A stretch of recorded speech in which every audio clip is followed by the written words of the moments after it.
સરકારે વાયદા પૂરા ન કર્યા, ઘર નોકરી ન આપી, ગેંગરેપ પીડિતાના પરિવારે રાહુલ ગાંધી સામે વ્યથા ઠાલવી. વિપક્ષના નેતા રાહુલ ગાંધી ગુરુવારે હાથરસના ફઉ બુલગઢી જઈને હાથરસ દુષ્કર્મ પીડિતાના પરિવારને મળ્યા હતા, જ્યાં તેમણે પીડિત પરિવાર પાસેથી રાજ્ય સરકારે કરેલા વાયદાઓ વિશે માહિતી મળી હતી.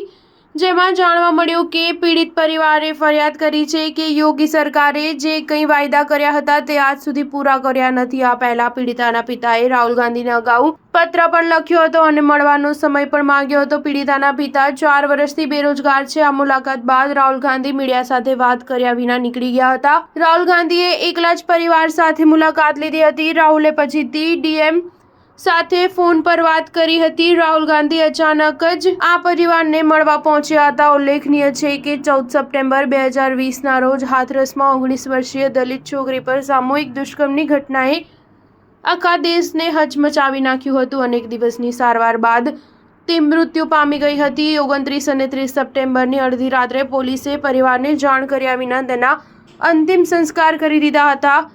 હાથરસની SC/ST કોર્ટે 2023માં 3 આરોપીઓને આ મામલે નિર્દોષ જાહેર કર્યા હતા, જ્યારે એક આરોપીને દોષી ઠેરવવામાં આવ્યો હતો અને તે જેલમાં છે. સજા સામે તેની અપીલ પરનો કેસ હાઈકોર્ટમાં પેન્ડિંગ છે. પરિવારના સભ્યો હવે CRPFના સુરક્ષા કવચ હેઠળ છે, જે તેમને જેલ જેવું લાગવા લાગ્યું છે. તેઓ CRPFને પૂછ્યા વિના કોઈને મળી શકતા નથી અને કોઈને પણ મળવા માટે તેમને સાથે લઈ જવા પડે છે. રાહુલ ગાંધીની હાથરસ મુલાકાત પર બ્રજેશ પાઠકે કહ્યું કે રાહુલ ગાંધી દરરોજ મૂર્ખતાભર્યા કામો કરતા રહે છે. રાહુલ ગાંધી મૂંઝવણમાં છે. CBI હાથરસ કેસની તપાસ કરી રહી છે. એક તરફ જ્યાં રાજ્ય પ્રગતિ કરી રહ્યું છે, તો બીજી તરફ કોંગ્રેસના નેતાઓ રાજ્યને રમખાણો અને હિંસાની આગમાં ધકેલી દેવા માંગે છે. સ્ટાર ન્યૂઝ 7 હંમેશા સચ્ચાઈની સાથે.